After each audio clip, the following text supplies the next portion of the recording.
Hello and welcome back to the channel. I'm Krashy, and today we're going to be diving into some practice mode on Khaimera because I want to do a little bit of theory crafting and like getting ready for Khaimera going into the next patch, the v0.4.3.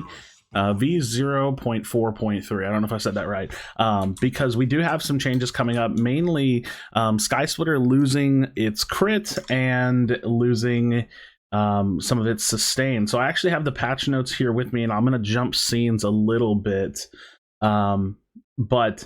And actually, I might just put it on the screen as I talk for the during the editing. But lifesteal removed, crit strike chance removed, and then now it's the new passive is the Ren passive, damage decrease from 5% of the target's current health to 3% of the target's current health, and then it has the Carve passive, which every fourth successful basic attack against the same target within 6 seconds deals 5% of their maximum health as bonus physical damage. So you could, in theory, still build Sky Splitter on Khaimera, and you're going to be hitting for 3% of the target's current health on each hit, and then whenever you spam your Q, you're going to rip through them and get that 5% burst intermittently. The problem now is that the item is cheaper, so that's nice, and you could definitely afford it a little bit easier. It does give a little bit more power. It gives more attack speed, which doesn't really matter on Khaimera, so unfortunately you kind of lose a little bit of the value there. You're not getting crit anymore. You're not getting the Rend passive healing, and you're not getting lifesteal out of it. So I think that picking Sky Splitter on Khaimera is just gonna be a mistake.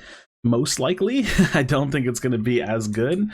So I'm most likely looking to go back to Mutilator. Now, the reason why these kind of percentage HP items are so strong is because when you press your Q, you essentially just shred through somebody. So the Mutilate passive basic attacks deal 1% of the enemy current's maximum health as bonus physical damage, applies twice on abilities, and then you have damaging an enemy hero with an ability steals 5% of their maximum health. So this is going to give us some sustain. It's got really, really good power. Really good ability haste on it. 25 ability haste is huge. I think that's the highest that any item has on it, if I remember correctly.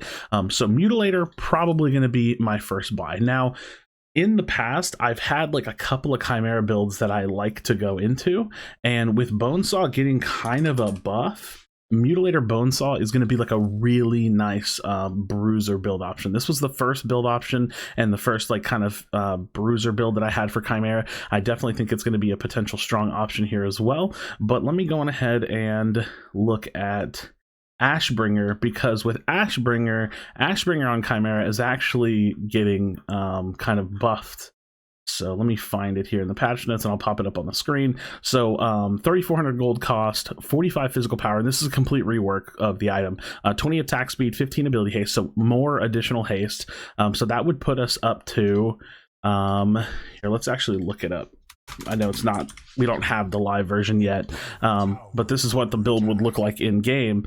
And it's going to have 15 ability haste, so that's going to be 15, that's going to be 30, 40 ability haste on 2 slot items, 45 physical power, 20 attack speed, and then it has the accelerate passive, basic attacks against enemy heroes, decrease your current basic ability cooldowns by 0.15 seconds, and that's 0.15 seconds per stack of clockwork, and grant a stack of clockwork for 3 seconds, stacking up to 4 times. So that clockwork passive is actually going to stack up, and you're basically going to have perma Q. That's kind of how Ashbringer works now, but it's actually getting a little bit better. And then it has chrono strikes, so basic attacks deal 15, and then plus 5 stacks, plus 5 per stack of clockwork, bonus physical damage on hit, and then it's built from temporal ripper saber composite bow. So we're losing the zealous tomahawk, but and the crossbow, so it's gonna have a different build path, but the total cost is going to be 100 gold more expensive, and that's not really a problem. So I'm looking to do something like this. Now, I gotta say, unfortunately, Unbroken Will is getting changed to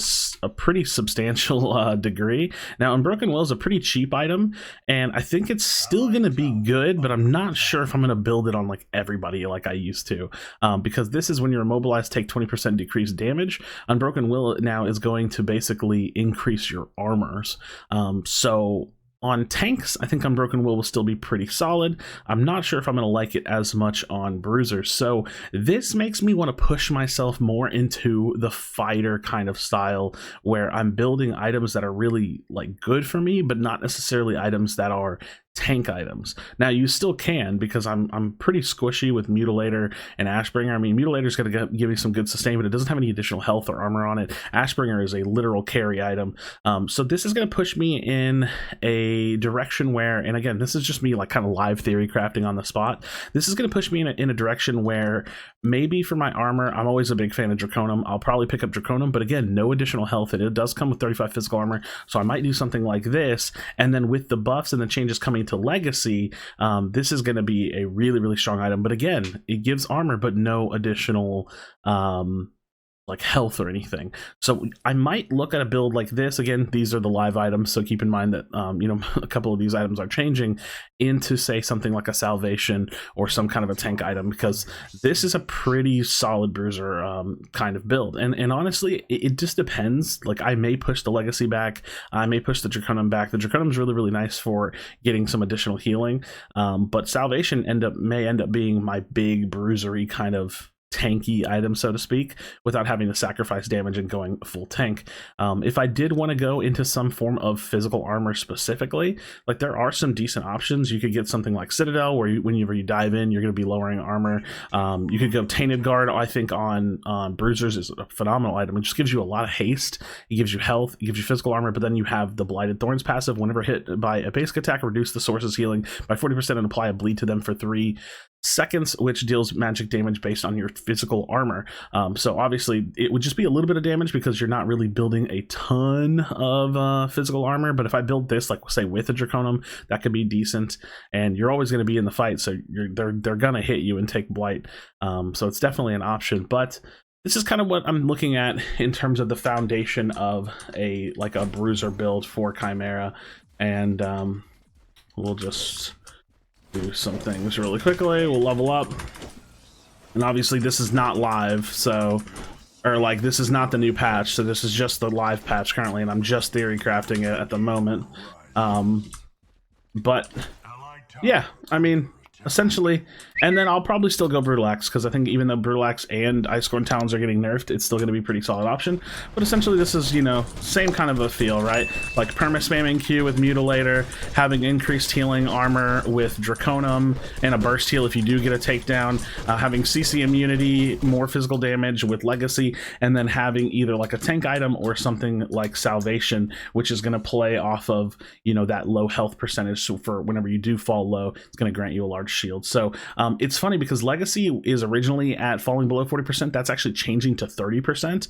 So if I did have Salvation Legacy, like, as I fall below 40%, I'm going to get a burst shield, like a big shield, and then it's going to give me a bunch of healing, and then tenacity. And then if I fall below 30%, it's going to give me that CC cleanse and CC immunity. So that's kind of what I'm thinking for now on Khaimera. If I don't want to do something like this, like I said, if I want to go more of just a standard bruiser build, I'll probably just drop the Ashbringer, and I think something like Bonesaw is still going to be a phenomenal option. It's getting a nice buff. It's getting lifesteal added to it, so it's going to have some really good sustain. It's getting 200 additional health added. The cost is going up, so it's going to be a little bit more expensive, but I think that I'm going to start transitioning slowly, and I have to wait and see, but from building tank items on some bruisers into building more of these fighter like items that are actually classified as fighter items that don't necessarily give me a ton of additional health,